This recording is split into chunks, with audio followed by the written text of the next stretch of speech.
our identity, our culture, and our essence.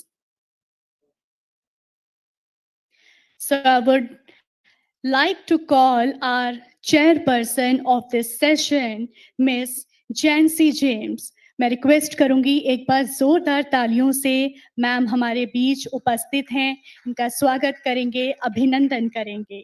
It's really been honor to have you on stage.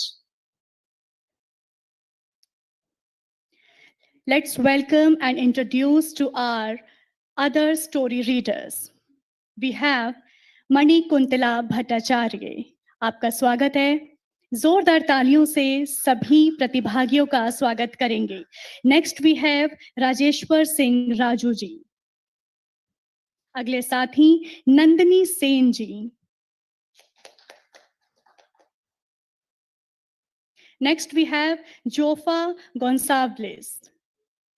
And last but not least, we have C. Ganesh ji with us.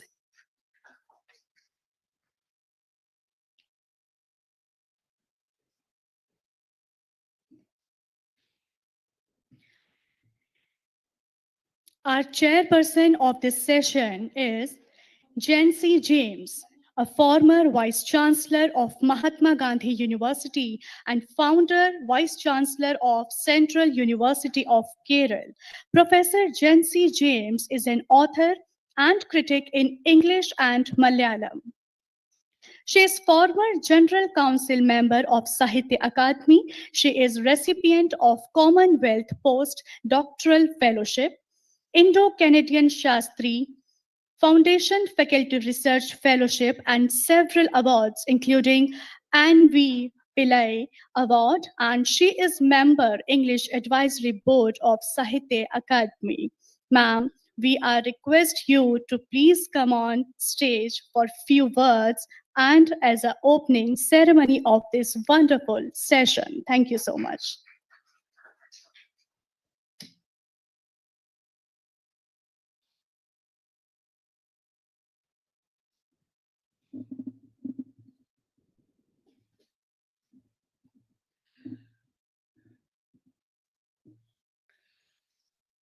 The writers on stage, Manikuntala Bhattacharya, Rajeshwar Singh, Nandini Sen, Jofa Gonsalves. I hope C. Ganesh and distinguished listeners. This is I must say, a very great scene where the society, life experiences get reflected through the creativity of these brilliant young people. Some of them I know personally. I have read their works. I wish them all luck. We have all come here to listen to them. So I will set apart my comments, if any, to my concluding remarks. I wish them all the best.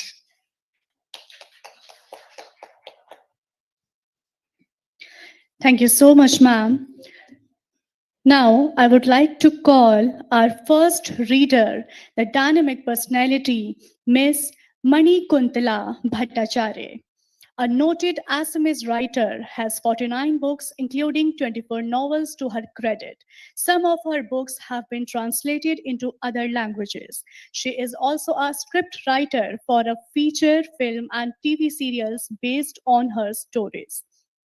She has bagged a total of 30 awards from Assam Sahitya Sabha and other organizations. She has also worked on RAMP as a showstopper of fashion shows and has been on the jury of many film festivals. So, आपका स्वागत है मणिकुंतला भट्टाचार्य जी.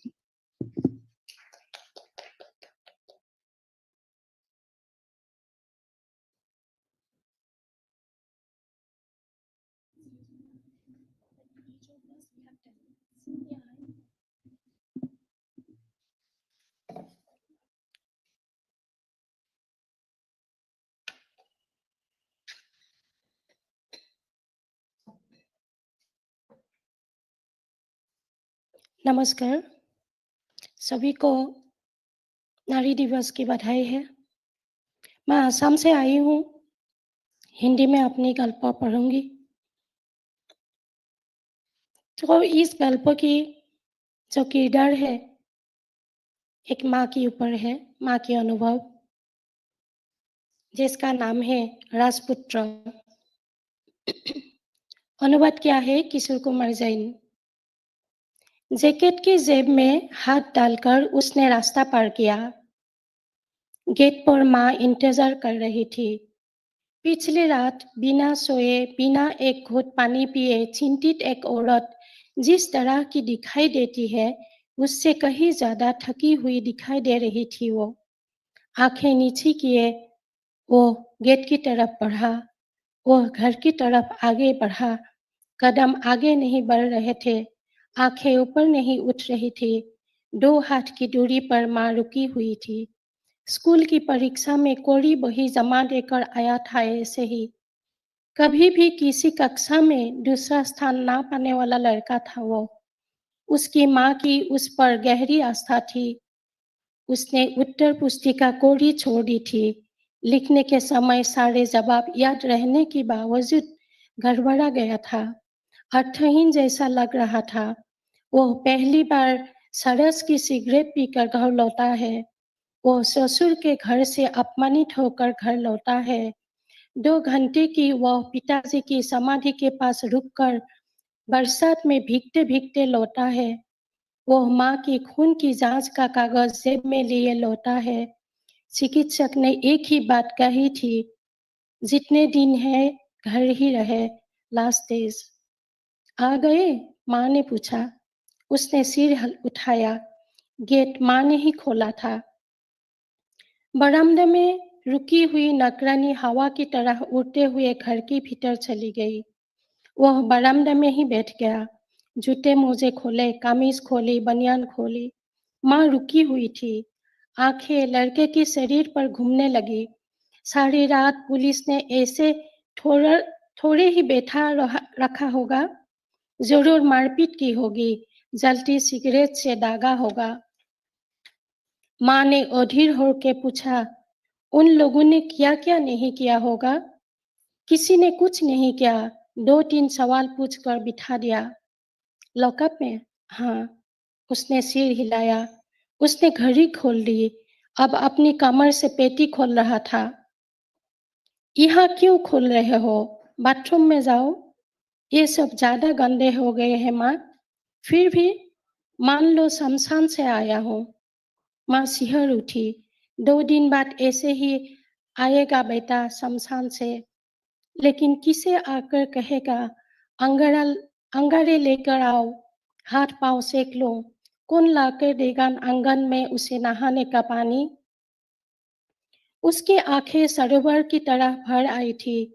छाती तो ऐसे थी मानो पंछी ने घोंसला खाली कर दिया हो। वो भीतर चली गई। काम की महिला को निर्देश दिया कि बेटा बाहर बरामदा में ही नहाएगा, इसलिए कपड़ा संभाल कर दे देना। माँ बिस्तर पर लेट गई। ज्यादा देर तक खड़ी नहीं रह सकती। ग्रीबा में कैंसर है। गले में छेद है। उसमें एक पाइप लगाई हुई है। उसकी बातचीत बेटा समझता है। काम करने वाली औरत आधा समझती है, आधा नहीं। बिस्तर पर दोनों पाँव लटके होने की हालत में ही माँ पर बेहोशी छा गई। छाती पर खाली पिंजरा है। बेटा एक दिन एक पंछी को हाथ पकड़ के ले आया था। दोनों एक साथ रुड़की के आईआईटी में पढ़ रहे थे। 1 महीने पहले ही पिताजी का मौत हो गई थी। माँ की आंखों में एक नया सपना पलने लगा था। वह नागपुर की लड़की थी। उन लोगों की इच्छानुसार ही माँ ने दोनों की शादी कर दी। बेटा खुश रहे। छाती अंदर से पंछी के कलरव से मुखरित होने लगी। दोनों की नौकरी दिल्ली में ही थी। लेकिन बेटा सब कुछ छोड़कर चला आया था। उसने अकेलेपन में माँ की याद आने लगी। माँ भी सोचती थी, सभी सोचते थे, लेकिन वह बिस्तर पर ही लेटी रहती थी। कहूँ या ना कहूँ, इस भाव से उसने मुंह से निकलता था, अच्छा नहीं लगता माँ, जब जब दिल्ली में नहीं कर सकता। माँ पंख फैलाकर बेटे को समेट लेती है, सारे तिरस्कार से उसे बचाना चाहती है। हाथ के कान के सारे गहने रुमाल में बांधकर उसके हाथ में देकर बोलती है, बैंक से लोन ले लो, व्यापार करो।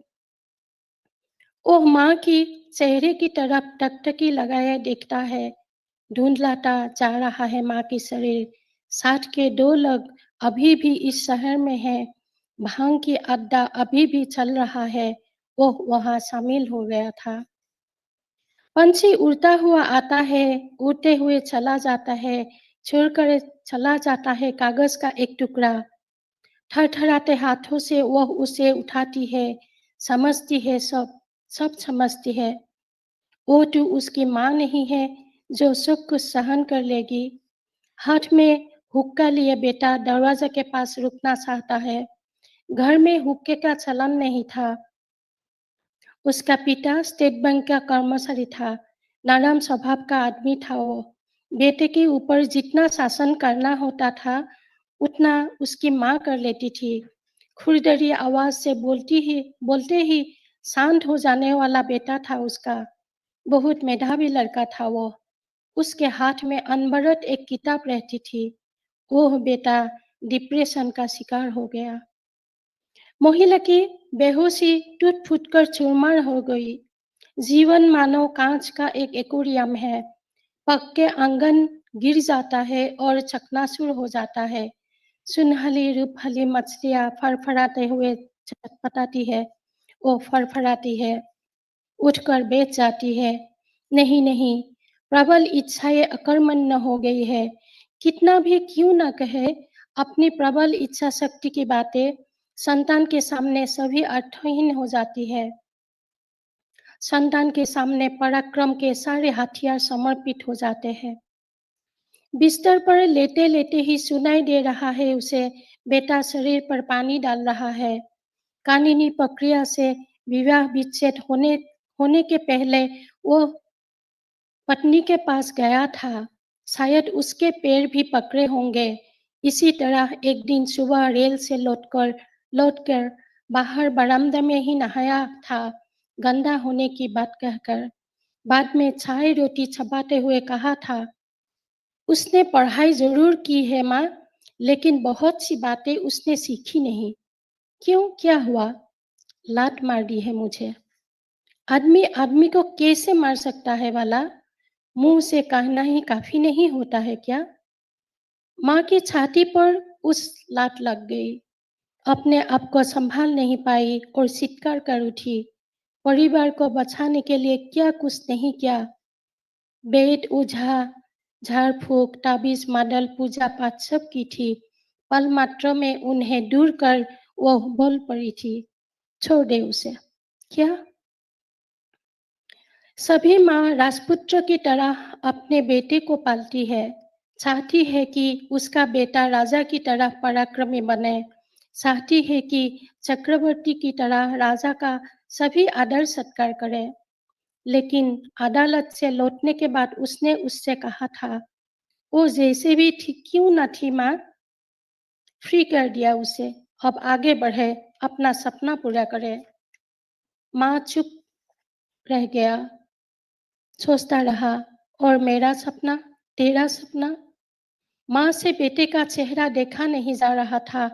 पढ़ लिख कर अच्छी नौकरी करना भी उसका सपना नहीं था। अच्छी तरह समझ सकती है वो, लेकिन क्या हो सकता था उसका सपना? नशा, दोस्तों के साथ अड्डाबाजी, ये तो सपने नहीं है। सपने से दूर भागने का रास्ता है। क्या है तुम्हारा सपना बेटा? नहीं नहीं, उसे नहीं पूछा जा सकता। तलाक के बाद वो सदमे में है, नियमित दवा ले रहा है, योगासन सीख रहा है। स्वस्थ हो जाएगा वो, स्वस्थ आदमी बनकर, ईमानदार आदमी बनकर रहेगा वो इस समाज में। फिर से काम में लग जाएगा वो, फिर से लौट आएगी उसकी आंखों में जीवन ज्योत्सना। फिर से किसी एक दिन पुनः वो थाम लेगा किसी एक नई नारी का हाथ। बेटा उठकर आता है। माँ, एक बात सोच रहा हूँ, जमीन बेकार पड़ी है, देखो। उस तरफ तो देखना भी मत, बिल्कुल मत देखना, वो दूसरे की जमीन है। लेकिन पहले तो हम लोगों की ही थी, लेकिन अब हम लोगों का नहीं है। समझते क्यों नहीं? वो तो मैं समझ गया, लेकिन जमीन बेचे कितने साल हो गए बताओ? पूरे 5 साल। मेरी शादी में ही बेची थी तुमने। तभी उसने दीवार बनाई थी, आज तक कोई खबर नहीं। दत्ता मर गया, और कौन आएगा? श्रीमती दत्त दिल्ली में नौकरी करती है, बेटा बेटी भी नहीं है। क्या करेगी वह जमीन देखकर? इसलिए तो सोचता हूँ कि मैं ही देखभाल कर लूं। जंगल सफाई करने के लिए कार लेबर लगाऊंगा। नहीं नहीं, ऐसा तो बिल्कुल मत करना। कुछ नहीं करूंगा माँ। बांस का बेड़ा लगाकर 2 कमरे किराए पर दूंगा। अपना खर्चा ही कितना है, तो काम क्यों नहीं करते? वो चला गया। माँ बिस्तर पर लेटी रही, खुली हुई खिड़की से बाहर की तरफ देखती रही। उसकी आंखों की पलके पर ओस की बूंदों की तरह मानो आंसू फिर भी टपकते हैं। ऐसा तो नहीं होना चाहिए था। कितना विनम्र मेधावी लड़का था, लेकिन आज अकर्मण्य होकर जीवन गुजार रहा है। हल्का सा कोलाहल। हाँ, जमीन का जंगल साफ करवा रहे हैं। बांस का बेड़ा मंगवा लिया है। मजदूरों की आवाज सुनाई दे रही है। माँ बाहर की तरफ चला गया। वो स्वर्गीय दत्त द्वारा खरीदी गई उनकी ही जमीन पर घर बन रहा है। गुस्से में माँ बेटे को भला बुरा कहा, जहां से जो लाए हो वापस कर दो, तोड़ दो इन घरों को। दूसरे की जमीन पर ये क्या कांड करना चाहते हो? डोंट वरी माँ। उसके जीवन में 1 साल भी नहीं रहा पंछी। उससे पहले कभी कभार घर के कमरे में बीच बीच में सीटी बज जाती थी, ठीक धूप की धुआं की तरह। अच्छी लगती थी, पवित्रता से भरपूर, खुश भरा। वो सीटी फिर से सुनाई दी। माँ बिस्तर पर बैठ गई। बेटा पूर्ण रूप से स्वस्थ है, सीटी बजा रहा है। उसे शांति मिली है क्या? खुश है क्या? खिड़की से बाहर नजर पड़ते ही दिखाई देता है अन्याय से बनाया हुआ घर। 1 महीना बीत गया, 2 महीना बीत गए, साल भी खत्म होने को है। माँ खुद जानती है किसी भी पल ये दुनिया छोड़कर जाना होगा। बेटे ने ट्यूटोरियल होम खोल लिया है, उसका जीवन कुछ तो आगे बढ़ेगा। उसके चेहरे की तरफ देखती रही माँ। बेटे को बुद्ध बनने के लिए वनगमन करते समय राजमाता को जो कष्ट हुआ था, उसे वह महसूस करती है। आंखों के आंसू कोई बाधा नहीं मानते। कैसा है ये संसार? कैसा है ये मानव जीवन? क्या है ये जरा रोग मरण? कौन देगा इसका जवाब? यहाँ तो कोई नहीं है। रीता पड़ा है छाती के बीच का ये पिंजरा। बेटे को कहना चाहती है, जिसे चाहता है उसे ले आ। एक साथ रहना हमेशा मेरा आशीर्वाद है। अचानक हलचल, पहले जैसी नहीं, लेकिन पहले सी जगह में ही हुई है। दिल्ली से श्रीमती दत्त आई है, साथ में पुलिस, हाथ में जमीन के कागजात है। माँ बाहर निकलकर आ गई थी, लेकिन जब पुलिस ने बेटे को घेर लिया तो वह अंदर वापस चली गई। अपने होनहार बेटे के हाथों में हथकड़ी लगते हुए वो नहीं देख सकती है। लगभग 2 घंटे के भीतर सब कुछ शांत हो गया। बांस के बेड़े से बने किराए के घर में रहने वाली, काम करने वाली औरतें, रिक्शा वाला, ठेला वाला सब कोई पास आ गए और अपने अपने सामान ले गए। श्रीमती दत्त के आदेश पर घरों को तोड़ने का काम शुरू हो गया और खत्म भी हो गया। लेकिन पता नहीं क्या हुआ, महिला को शायद दया आ गई। बेड़ा और टीन आदि इस घर की आंगन में फिकवा दिए और बिना देखे वापस चली गई। बेटा सारी रात हवालत में रहा। माँ सारी रात जागते हुए बिस्तर पर लेटी रही। ऐसी घटना पहली बार नहीं घटी है। बेटे की तलाक की रात भी ऐसे ही थी। सारी रात वो अपने दोस्तों के घर बैठा रहा। सुबह आकर आंगन में नहाया था। कहा था, न्यू जर्नी स्टार्ट होगी अब माँ, नहा धोकर स्वस्थ हो लेता हूँ, बाथरूम में जाओ।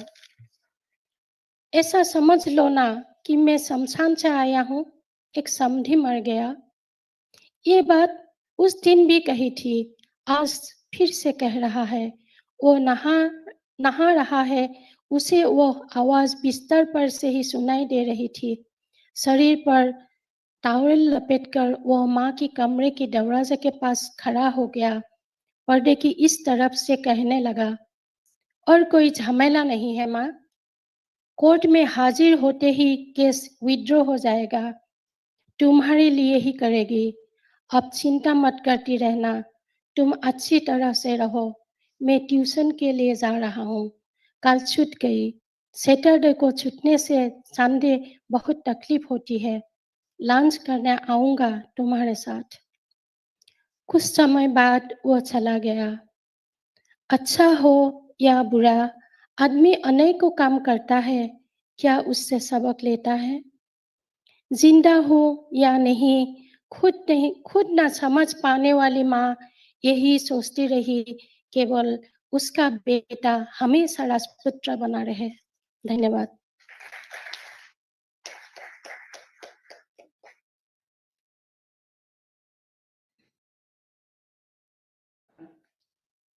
धन्यवाद मैम। अब मैं अगले प्रतिभागी श्री राजेश्वर सिंह राजू जी को आमंत्रित करना चाहूंगी। आप डोगरी, हिंदी और अंग्रेजी भाषा में पिछले 35 वर्षों से लेखन कार्य कर रहे हैं। आपके लगभग 1000 लेख, 100 कहानियां और 500 कविताएं प्रमुख राष्ट्रीय और क्षेत्रीय समाचार पत्रों एवं पत्रिकाओं में प्रकाशित हुए हैं। आप डोगरी संस्था, जो कि एक अग्रणी साहित्यिक संगठन है, उसके महासचिव हैं। स्वागत है राजेश्वर सिंह राजू जी का।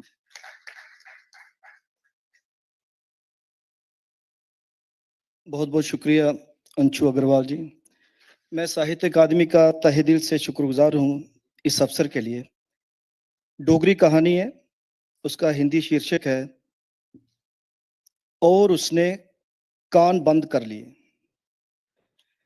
बिस्मिल्लाह चिकन कॉर्नर। मेरी नज़र दुकान पर टंगे बोर्ड पर जैसे ही पड़ी तो मोटरसाइकिल की ब्रेक पर पाँव का दबाव बढ़ता चला गया। मोटरसाइकिल ठीक दुकान के बाहर स्टैंड पर लगाकर दुकान की तरफ बढ़ दिया। दुकान में और दुकान के बाहर पिंजरों में बंद चूजे जैसे अपनी मौत का इंतजार कर रहे हों। दुकान का मालिक अच्छी डील डोल वाला, अधेड़ उम्र का था। सिर पर सफेद टोपी पहनकर एक कोने में बैठा पान चबाते हुए एक दो ग्राहकों से बातों में उलझा था। पान चबाते हुए कई बार मुंह ज्यादा खोल देता तो टूटे फूटे काले मसूड़ों और पान सुपारी के साथ कुश्ती सी करते दांत दिख जाते, जो शायद वक्त से पहले ही अपनी उम्र भूख चुके थे या फिर ठीक पिंजरों में बंद चूजों की तरह असमय मौत का इंतजार कर रहे थे। मुझे दुकान के बाहर से टकटकी लगाए देख मालिक ने पान की जुगाली करते हुए पूछा, क्या चाहिए? देसी 500 रुपए किलो और बॉयलर 190 रुपए किलो। मैं मुस्कुराया। असल में मुझे कुछ खरीदना नहीं है, किसी से मिलने आया था। मिलने? किसे मिलने? वह चौंका था। आपकी दुकान पर एक छोटा लड़का काम करता है, मुन्ना। हाँ, शायद मुन्ना ही नाम है उसका। क्या काम है उससे? आप उसके क्या लगते हो? दुकान के मालिक के मुझे लगातार घूरने से मैं सकपका गया। जी, मैं तो उसका कुछ नहीं लगता, पर फिर क्यों मिलना चाहते हो उससे? अखबार में लिखोगे उसके बारे में? बाल मजदूरी? दुकान का मालिक पान की पीक एक और थूक कर बहस में उलझ गया। इससे पहले कि हालात बिगड़ते, मैंने झटपट पैंतरा बदला। जी जी नहीं, ऐसी बात नहीं है। असल में मेरा एक दोस्त ने मुझे बताया था उसके बारे में। क्या? क्या बताया था उसने? यही कि जब वह हलाल करता है, फौरन बाद वह अपने कान बंद कर लेता है। तो इसमें हैरानगी की क्या बात है? सवाल यह है कि अगर वह ऐसा करता है तो फिर चूजे हलाल करता ही क्यों है? ओह, तो तू उसकी आत्मकथा लिखना चाहता है। माली गुस्से में पान को एक तरफ थूक कर जैसे लड़ने पर उतारू हो आया। कुछ ही पलों में आसपास के दुकानदार और राह गुजरते लोग इकट्ठा होने लगे, तो तमाशा बनने की जगह वहां से खिसकना बेहतर जान मोटरसाइकिल स्टार्ट किया और चलता बना। लेकिन जाते हुए जब दुकान की तरफ नजर घुमाई तो एक छोटा सा लड़का चूजे के पिंजरों के पीछे से छुपकर पूरी मासूमियत के साथ मुझे देख रहा था। मोटरसाइकिल चलाते हुए बेशक मेरी नजर सड़क पर थी, लेकिन मेरे दिलो दिमाग पर उसी छोटे लड़के की तस्वीर चलचित्र की तरह घूम रही थी। चूजों के पिंजरों की ओट से घूरता वह मासूम बच्चा यकीनन मुन्ना ही था। दफ्तर पहुंचा ही था कि राशि दौड़ती आई। स्टोरी बन गई। मैं बिना कुछ बोले अपने डेस्क पर आ बैठा, कंधे से थैला उतार कर एक तरफ रखा और लंबी लंबी सांसें लेने लगा था। राशि ने एक तरफ रखी पानी की बोतल का ढक्कन उठा खोलकर बोतल मेरी तरफ बढ़ा दी। लगता है तुम बहुत थक गए हो। खैर, काम इतना आसान भी नहीं था, लेकिन तुम भी अपनी धुन के पक्के हो, तो कल के अखबार में एक और सनसनीखेज स्टोरी छपेगी। सचमुच यू आर डेयरिंग यार। राशि ने मानो एक ही सांस में सब कुछ कह डाला था। लेकिन मेरे दिमाग में अभी भी बिस्मिल्लाह चिकन कॉर्नर में काम करने वाले उस मासूम बच्चे की सूरत हावी थी। शायद मेरी परेशानी को राशि ने भांप लिया था। पास सरकर बोली, परेशान हो, लगता है स्टोरी नहीं बन पाई। नो प्रॉब्लम, वैसे काम को इतना आसान भी नहीं था। अब की बार तो कसाईयों के साथ पाला पड़ा था। राशि, उस बच्चे से दुकान पर जाकर कुछ भी जान लेना असंभव है, और काम करते बच्चे का फोटो ले पाना तो जानलेवा है। तो क्या करें, स्टोरी करें या रहने दें? वैसे लड़के को बुलाने का एक रास्ता तो है हमारे पास, लेकिन लड़के को बुलाएंगे कैसे? होम डिलीवरी के बहाने? जरूरी तो नहीं कि वही आए, चांस लेने में क्या हर्ज है? राशि की बात सच निकली। 5वीं बार होम डिलीवरी लेकर मुन्ना फ्लैट के सामने खड़ा था। राशि तो खुशी से जैसी चीख ही पड़ी, राज राज, वह आ गया। साथ वाले कमरे से बाहर आया तो दरवाजे पर खड़े मुन्ना को देखकर उस पर तरस आ गया। मुन्ना राशि के खुश होने पर हैरान परेशान था। लिफाफा लिफाफा राशि के हाथों में थमाते हुए बोला, 190 रुपये। कोई बात नहीं, पैसे भी मिल जाएंगे, पहले तो अंदर तो आ। मेरे अंदर बुलाने पर वह हैरान था। मैं उसे समझाते हुए बोला था, अरे आ भी यार, डरने की कोई बात नहीं, मैं सिर्फ तुमसे कुछ बातें करना चाहता हूँ। मुन्ना परेशान था। मासूमियत उसके चेहरे पर साफ दिख रही थी। बिना सोचे समझे अंदर आकर झिझकता हुआ सोफे पर बैठ गया। मेरी नजर उसकी मैली कुचैली पैंट कमीज पर पड़ी तो उन पर खून के दाग साफ थे। खून उसके हाथों और पैरों पे भी साफ नजर आ रहा था। वह मुझे अजीब नजरों से घूर रहा था। तभी राशि उसके लिए जूस ले आई। जूस पीते हुए मुन्ना सहज नहीं था। जाने कितने ही सवाल उसके हलक में घुटन पैदा कर रहे थे। गुर्बत इंसान में आत्मविश्वास कहाँ आने देती है। इज्जत मिलने लगे तो गरीब को सच भी ख्वाब नजर आने लगता है। वह सकपका जाता है। कुछ ऐसे ही हालातों से गुजर रहा था मुन्ना भी। उसकी आंखों के भाव गवाही दे रहे थे कि जूस के बदले उसे कुछ तो करना ही था। पर क्या? ये सवाल उसके गंभीर चेहरे पर बराबर रेंग रहा था। उसकी हालत देखकर मुझे अपने आप पर भी तरस आने लगा था। आखिर उसके शक को हकीकत में बदलने के लिए सवाल तो मुझे ही पूछने थे। क्या नाम है तेरा? मुन्ना। गर्दन झुकाए ही जवाब आया था। उम्र 14 वर्ष। मैंने सुना है चूजे हालात करने के बाद तुम अपने कान बंद कर लेते हो, क्या ये सच है? जी। लेकिन क्यों? उनके तड़पने की आवाजें नहीं सुनना चाहता। ओह, पर हलाल करना तेरी मजबूरी है। क्या कोई और काम नहीं मिला? और कोई काम मिलता ही नहीं। अभी मैं छोटा हूं ना। घर कहाँ है? गांव मैत्रा, जिला रामबन। घर में और कौन कौन है? अम्मा और एक बहन। अब्बा? वह तो काफी पहले ही मर गए थे। और बहन, वह क्या करती है? आशा वर्कर है। काम करना अगर तुम्हारी मजबूरी ना होती तो क्या करते? पढ़ाई करता। तू चिकन खाता है? इस बार राशि ने पूछा था। नहीं, मुझे अच्छा नहीं लगता, कहते हुए मुन्ना उठ खड़ा हुआ। मालिक नाराज हो जाएगा, काफी देर हो गई। पैसे? मेरे हाथ से 200 रुपए लेकर जब वह 10 रुपए वापस करने लगा तो मैंने उसे रखने के लिए कहा। उसने 10 रुपया पैंट की जेब में ठूंस दिए और फिर इससे पहले कि राशि कैमरे से उसका फोटो ले पाती, मैंने राशि को रोक दिया था। मासूम मुन्ना ने मुझे अजीब नजरों से देखा और फिर तेजी से सीढ़ियां उतरने लगा। फ्लैट का दरवाजा बंद कर जैसे ही अंदर आया तो राशि गुस्से में बोली थी, फोटो क्यों नहीं लेने दिया? गोल्डन चांस था। नहीं राशि, हमारे लिए तो सनसनीखेज स्टोरी बन जाती, लेकिन यही स्टोरी उसके लिए मुसीबत बन जाती। भाई बहन बड़ी मुश्किल से मेहनत मजूरी करके घर चला रहे हैं, उनके लिए और भी मुश्किलें पैदा हो जाती। पर चाइल्ड लेबर पर इसका कोई इलाज है क्या? तो तुम ये स्टोरी कवर नहीं कर रहे। नहीं, मुझे तो एहसास होता है कि मानो पिंजरों में बंद चूजों की जगह ये मासूम कैद हो, छूटने के लिए तड़पता, लेकिन कोई मददगार नहीं। चाइल्ड लेबर पर बड़े कायदे कानून ही हथियार बने इन्हें हलाल कर रहे हों। इंसाफ की देवी ने अपनी आंखें बंद कर ली हों, कान बंद कर लिए हों, ताकि मुन्ना जैसे हजारों लाखों की चीखें सुनाई ना दे। पर आज हम पत्रकारों का फर्ज बनता है कि इनकी चीखों को अपनी आवाज दें। हम कितने फर्ज कैसे निभाते हैं राशि, ये तुम अच्छी तरह से जानती हो।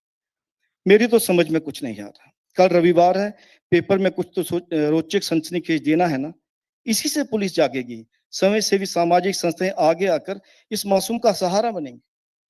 कितनी देर? सिर्फ अखबारों की सुर्खियां बनने के लिए भी छापा पड़ेगा, मुन्ना को निजात मिलेगी, फिर कोई संस्था मशहूरी के लिए उसे अपनाएगी, फिर संस्था द्वारा ही शोषण।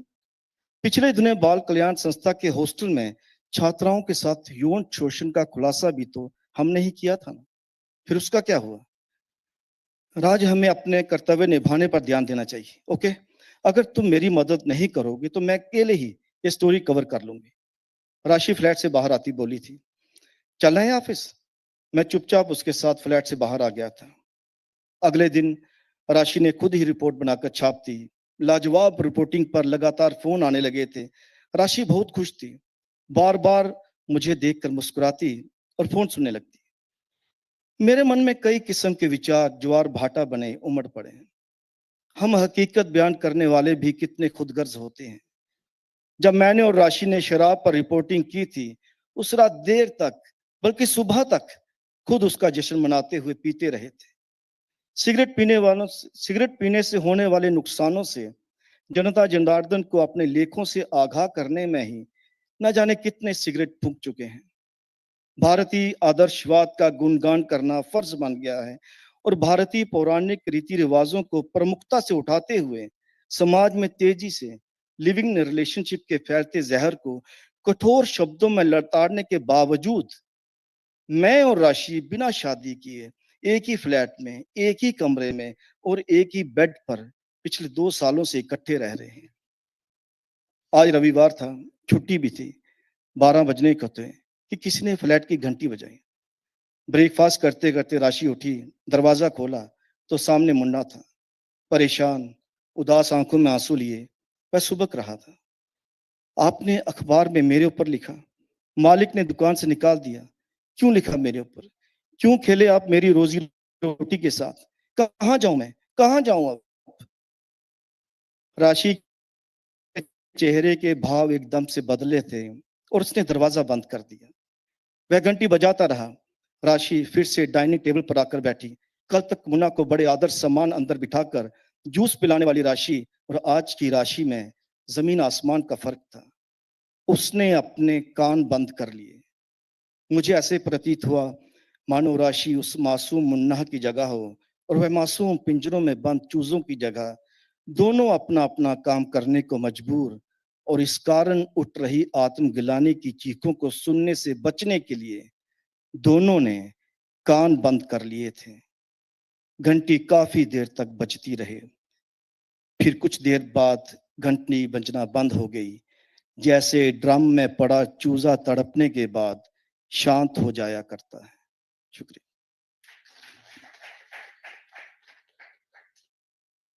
धन्यवाद सर। मैं अगले प्रतिभागी को बुलाना चाहूंगी, मिस नंदिनी सेन। आप एक प्रतिष्ठित लेखिका, आलोचक और शिक्षाविद हैं। आप डायस्पोरा एंग्लोफोन अफ्रीका और तुलनात्मक साहित्य पर लिखती हैं। आपकी कहानियों का पहला संग्रह द सेकेंड वाइफ समीक्षकों द्वारा प्रशंसित एक बेस्ट सेलर भी रह चुका है। आपने भारत और नाइजीरिया की नारीवादी कहानियों पर इन हर अर्बन मेज नामक एक कहानी संग्रह का भी संपादन किया है। आप सभी के समक्ष miss Nandini Sen.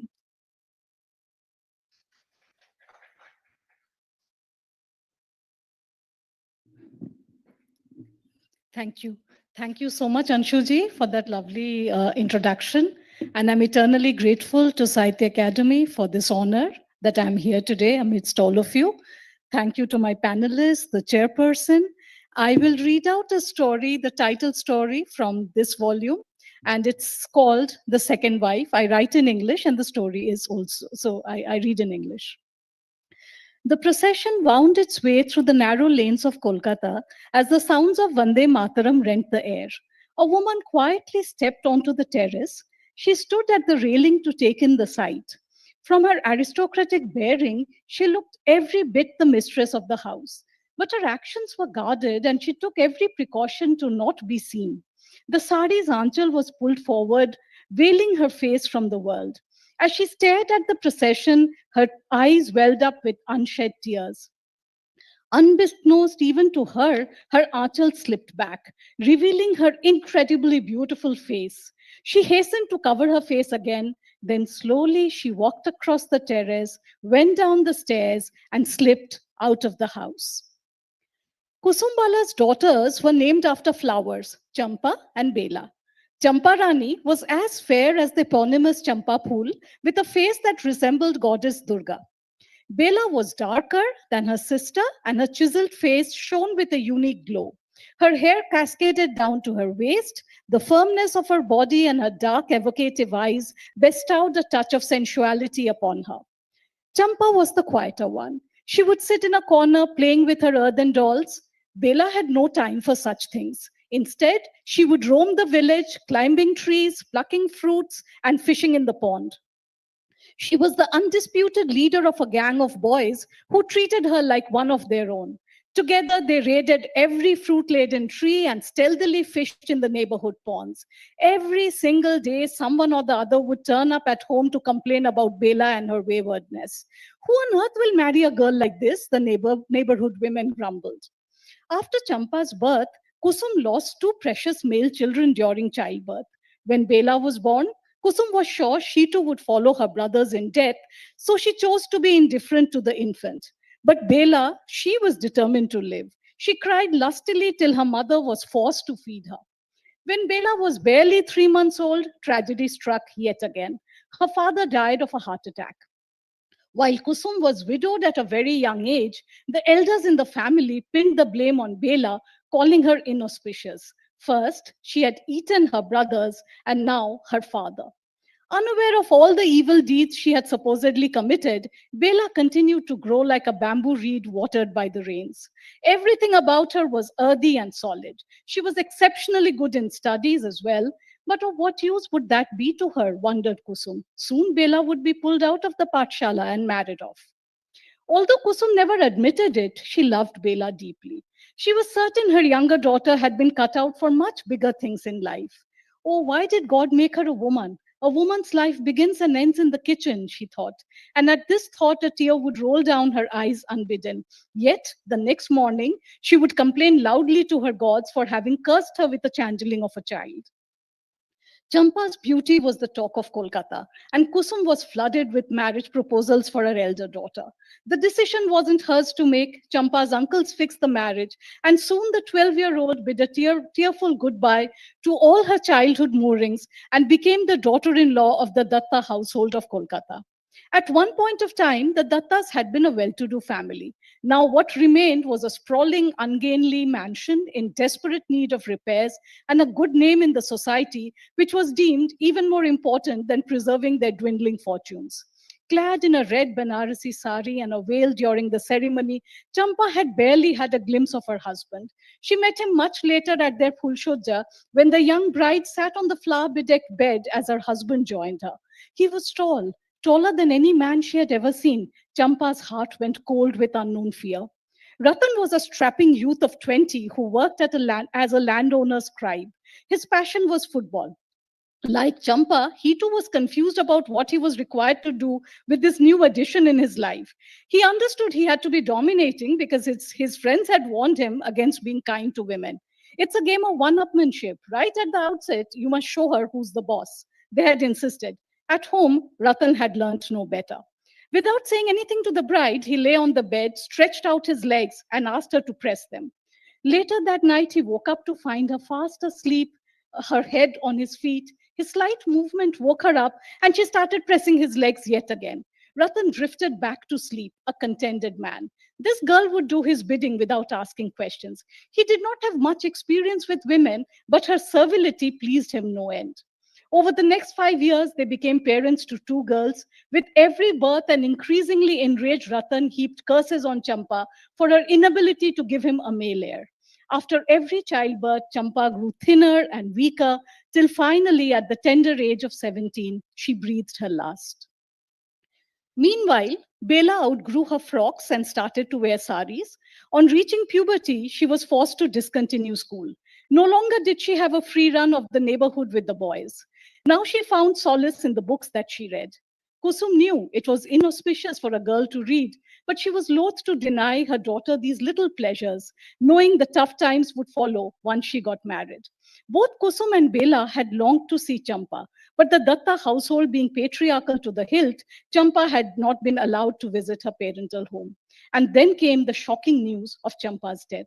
Kusum and Bela were devastated. Soon word was out that Ratan was looking for another bride. And one day, Ratan came visiting with his daughters. He convinced Kusum that by marrying Bela, he would be doing right by his daughters. She's their aunt. She would love them as their own and would never behave like the proverbial stepmother. Bela's uncles were overjoyed at the idea. They wouldn't have to spend much on this wedding. Kusum shed bitter tears, but there was little she could do to prevent the marriage. So she steeled herself and watched her little girl being adorned in a red Banarasi sari and whisked off to the Datta household as Ratan's second wife. Before leaving home, Bela had touched her books one last time and sobbed inconsolably. Later, a dry-eyed Bela had touched her mother's feet to seek her blessings and said her final goodbye. That was enough to get the in-laws' tongues wagging. Which girl left her home without howling? Heaven knew they were taking home a daini. The name struck. In the Datta household, Bela was indeed a daini. She had bewitched Ratan. It was already a year since the marriage, but Ratan's eyes followed her everywhere. Bela had not given Ratan the much desired male child. In fact, she had not conceived at all. Despite the passage of time, she retained her tall, stately self. The only change in her was the bright red vermilion that she wore in the parting of her hair. She took excellent care of her nieces, and even her worst enemy could not find fault with her devotion towards them. Yet Kusum was worried. Bela seemed to have changed. She had completely withdrawn into herself. She performed her duties like an automaton. Only the fire in her eyes would be reminiscent of her erstwhile self, but she took care to keep her gaze down, and her face remained firmly covered with her sari's aanchal. There was no knowing what was on her mind. Years went by. Bela fulfilled her duty of being the perfect mother. The girls were married off into prosperous Kolkata households. Bela still looked the same, only now she had taken to wearing white saris. After all, she had become a mother-in-law. Ratan tried to protest. You're not even their real mother. Bela smiled. Didi would have done the same. It's either her or me. How does it matter? Ratan disliked Champa's name being mentioned in the house. She was someone he never cared for. But Bela was different. She had won his heart completely. He tried hard to please her, but the more he tried, the further she seemed to drift away. He even went against his mother's diktat and started buying her books. She devoured them hungrily, but would never ask him to get anything for her. How he longed for her to ask him for something, anything. Even the jewelry he had gifted her, she had passed on to her nieces as their dowry. Her sari was crisp cotton, white in color, with the mandatory red border. Apart from the thin neck piece and a pair of bangles, she wore no jewelry. Looking at her, one would think she was undergoing some severe penance. She performed her duty towards everyone, but continued to remain aloof and distant, so much so that Ratan started growing wary of her ways. He loved her to distraction. She never thwarted his advances, nor did she crave them. She was indifferent to all his ministrations. Over time, Ratan too had changed. Gone was his arrogance and brusqueness. His appearance had also changed. He was pot-bellied, balding, middle-aged man, incurably in love with the still very beautiful Bela. The gossip in the neighborhood was that Bela had deliberately not had a child as she wanted to maintain her figure. And it was with her maidenly body and her long, lustrous locks that she continued to bewitch her husband. She has done some magic, they whispered, nodding their heads, though inwardly they envied the attention her husband showered on her, a mere childless woman. It was that time when the country was going through a major political upheaval. The freedom struggle was rapidly gaining ground. The Datta household tried its best to insulate itself from the world outside, but it wasn't easy to hold this tide back. Young men were seen marching the streets of Kolkata, brandishing banners, and cries of Vande Mataram filled the neighborhood. One day, a young boy turned up at the Datta household, seeking arms for struggle. Without a moment's hesitation, Bela took off every piece of ornament she was wearing and handed it over to him. He stared at her in surprise. These must be very expensive, Ma. Are you sure you want to part with them? Yes, keep them. Then, for the first time in years, Bela's voice trembled with the force of her emotions. Aren't there women in your group? Don't women participate in the struggle? They do, Ma. Our leaders want women to lead from the front. They say a one-legged person can't win a race. Since that day, Ratan noticed a change in Bela. There was a feverish excitement about her. She devoured the newspapers hungrily, as if willing them to perform some miracle. She waited for him to return from work and then wanted to talk about the freedom struggle. Ratan was bewildered. Unlike Bela, he wasn't touched by the struggle. For him, the struggle was ludicrous and a space for licentiousness. Whoever heard of women from respectable families taking to the streets to protest? Bela's mother-in-law prophesied that the dreaded Kali Yuga had arrived and that the world would soon come to an end. But Ratan tried very hard to be patient with his beloved second wife. What if she lapsed back into her old withdrawn self? Why could this woman not be like the other women around him? One day, when such a procession wound its way through the narrow lanes below the Datta household, Bela quietly went up to the terrace for a better view. Yes, the boy had been right. There were women right in front, holding banners and singing Vande Mataram. Endless rivulets of tears streamed down Bela's cheeks. Then she slowly walked across the terrace, went down the stairs, and slipped out of the house. In the old houses leaning on each other along the narrow lanes of Kolkata, where Bela once lived, in the Datta household, her story is told even today. She had brought shame upon her people and her community. She was a fallen woman. Who would have thought a happily married woman from a respectable family would abandon the comforts of her husband's home to heed the call of such unbridled freedom from the world outside? But in the confines of a room, the old and frail Kusum shed tears of joy. At last, her Bela was free. Thank you.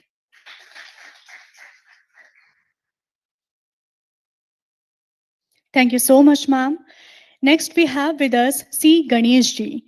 You are the eminent Malayalam writer, has published 25 books so far. Some of his prominent books are Kriyatmak Katha Patrangal, Aizer, Ayane Jeevitam.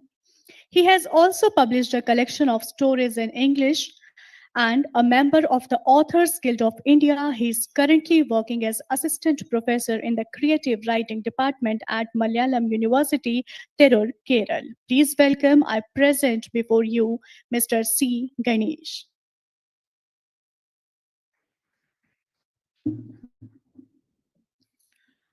Good afternoon, everybody.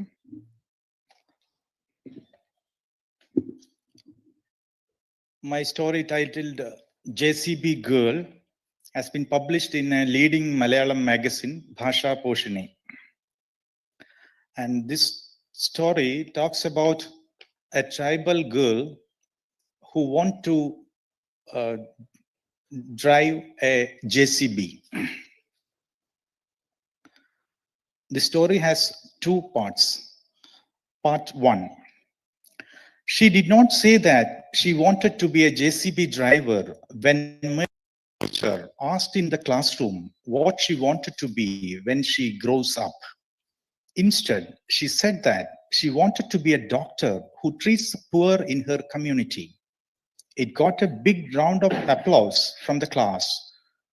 Her dedication to service was appreciated not only in the classroom but also in the staff room.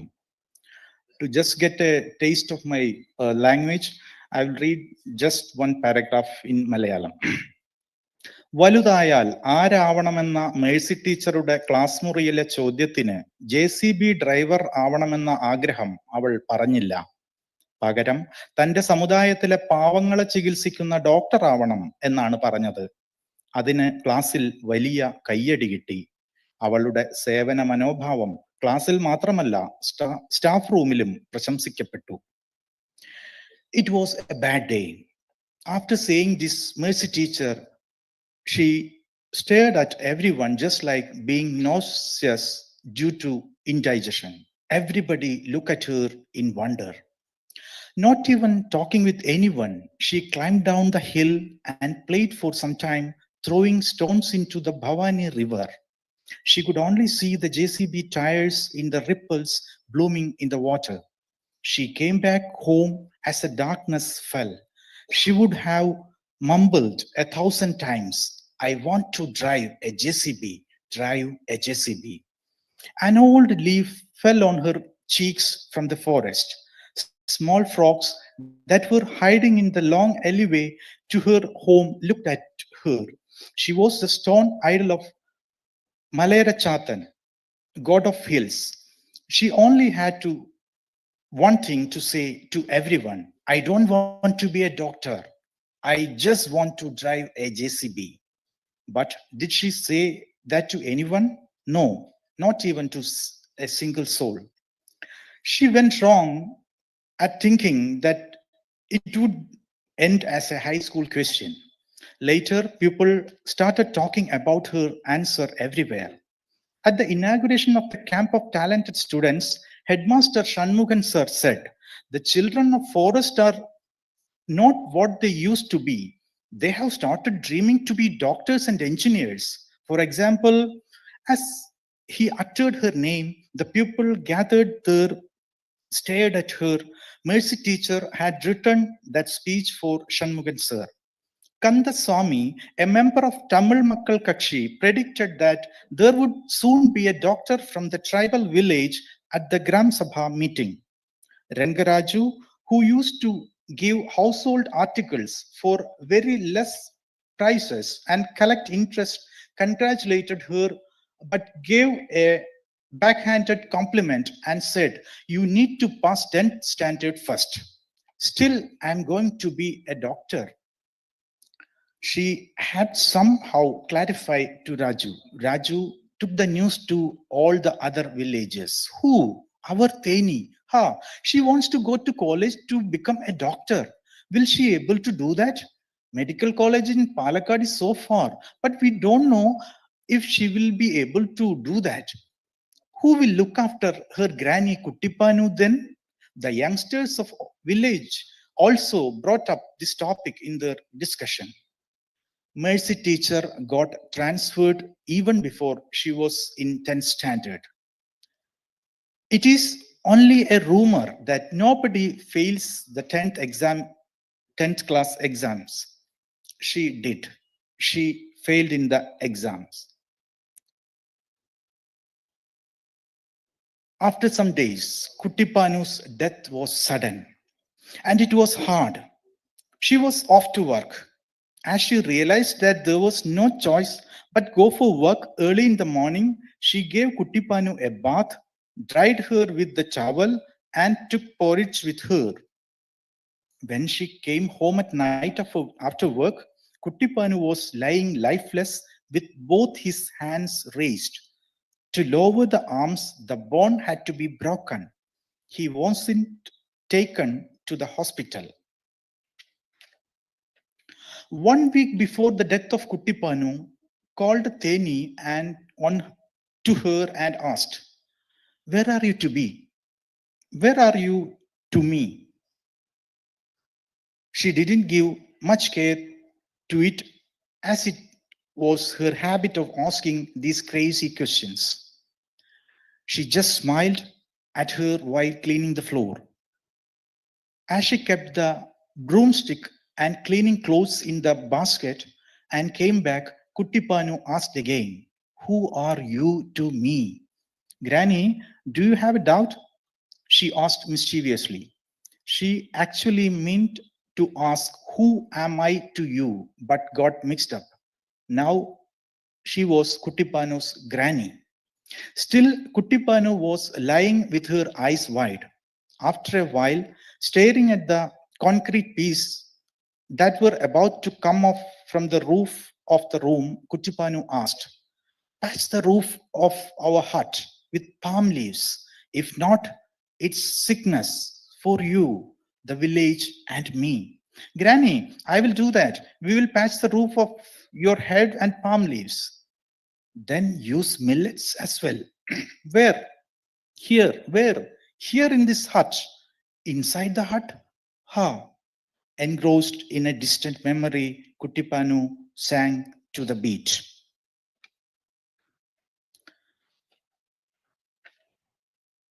After some days, she saw a JCB there. She came to JCB in the dark. She gazed him with desire. She stood up on the top of the JCB with her hand raised. The hill then became smaller. As if sitting on the elephant, she looked around, then got off and took a walk.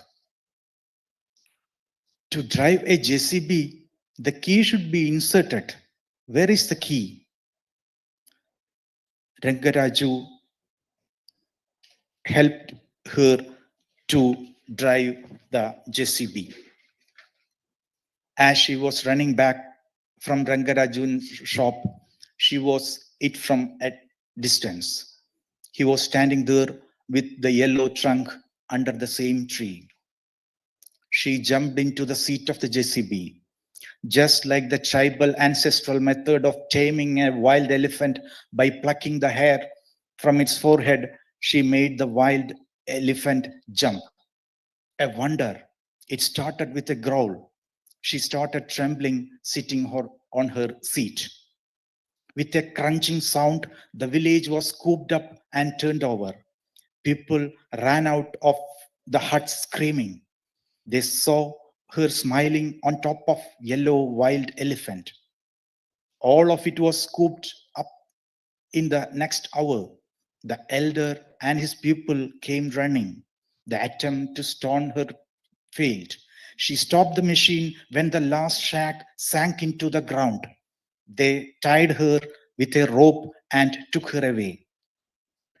Should she be handed over to the police, the central force, or the army? Or will it be the trial of the people? She said, "It is now my village. This is my village. My Mopan will, the leader of the village. You must forgive." Part 2. Interview of Teni, 27 age, who is under the trial under the Wildlife Protection Act and under trial for burglary, section number 378, and vandalism by the Leak Out magazine editor. No one will believe that you were driving a JCB for you for the first time. You attacked the village using the JCB with such skill. How do you feel? Haha. To be honest, it was my first time driving a JCB. But I didn't feel like I was driving it for the first time. In other words, I was driving this JCB for the last few years.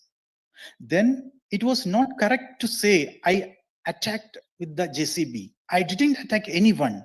Instead of concrete cages, our village will rise there. It may take some time, but it will happen. The village hut where you were born was destroyed in a moment. Don't feel bad. Why? I have not destroyed anything. The village is like energy. It cannot be created or destroyed. The village has emerged from the stones and soil formed like this. If we call it a protest born out of the frustration of a girl who wanted to be a doctor in her childhood, she laughs and says, and asks, who doctor? What doctor? Thank you for the patience.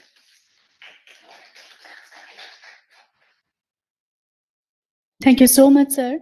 Now, I would like to call our chairperson to please conclude this session as your closing remarks.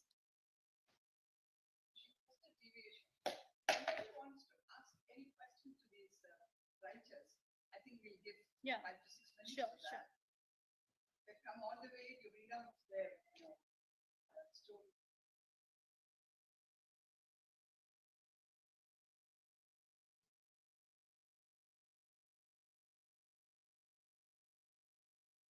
To say it's from you. It's a call to the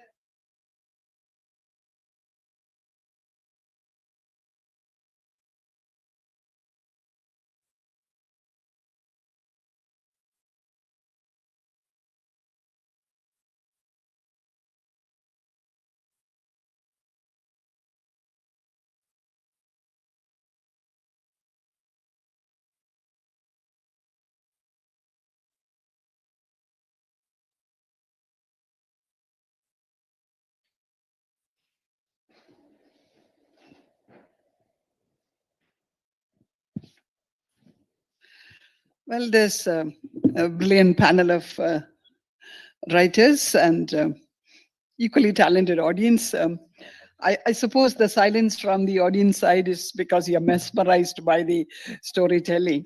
Uh, uh, it's not easy to sort of, respond to somebody else's creativity.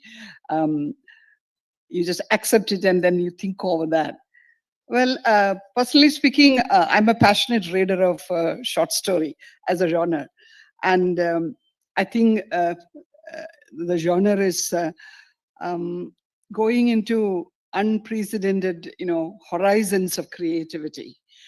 I have always been fascinated, particularly listening to you, by the ability to create in a small frame, so many clicks and then bringing to our attention a world of experience, a world of dreams, hopes, and frustrations.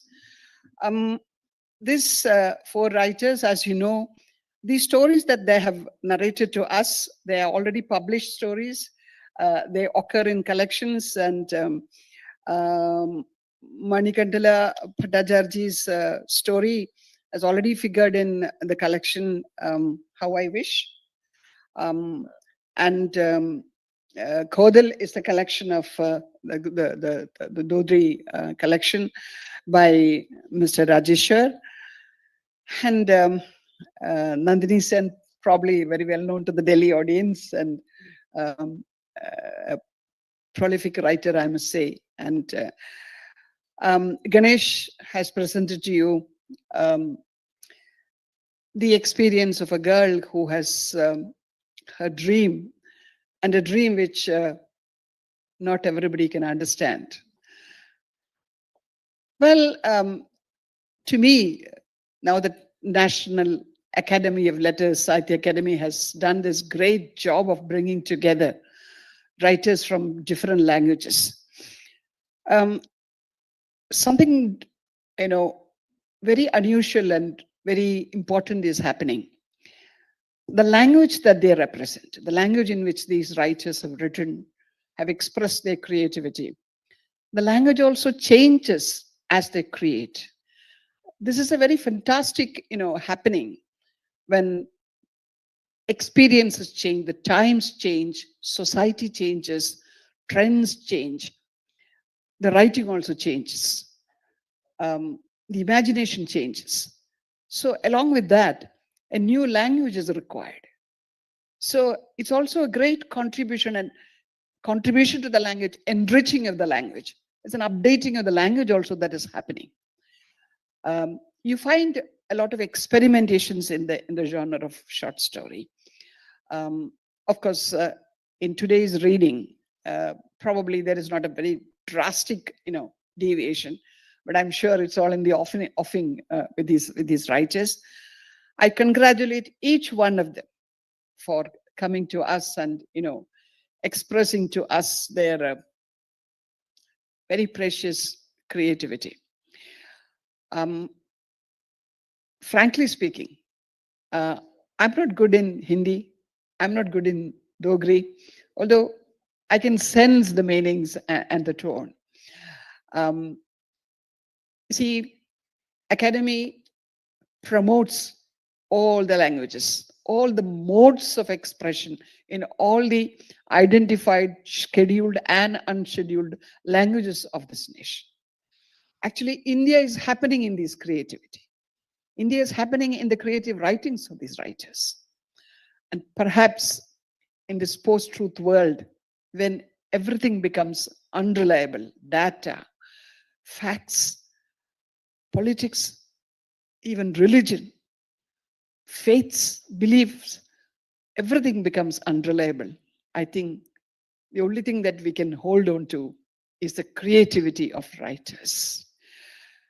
They don't lie. If they lie, those lies are for us. They lie for us. So I consider this session a very important session, not only of story reading, but also as a session where the presence and future of Indian society and also literary creativity. Where is it heading to? It gives us an idea of, it gives an indication of that. And even in the seemingly realistic story, you can identify, you can hear the metaphorical, symbolic voices of certain dreams, certain disappointments with our society. In fact, each one of the story is this ring of the creator's interface with society through certain individuals' experiences, through certain characters. I don't have to go into a criticism or review of the stories, but I congratulate each one of you and wish that each one of you, next year when you come, you will have more stories, greater stories to tell us. Thank you so much and wish you all the best. And thank you to the audience also. Well, thank you to this very beautiful, talented anchor, Anushi. Anshu. Anshu. Thank you so much, ma'am, and thank you so much to all the renowned and prestigious readers with us और आप सभी श्रोतागणों का साहित्य प्रेमियों का भी मैं पुनः आभार प्रकट करती हूँ। ये सभा ये सत्र यहीं पर समाप्त होता है। हम सभी अब लंच के लिए प्रस्थान करेंगे और आफ्टर लंच हम अपने आज के अंतिम और तीसरे सत्र की तरफ बढ़ावा करेंगे। So thank you so much all of you. Thank you.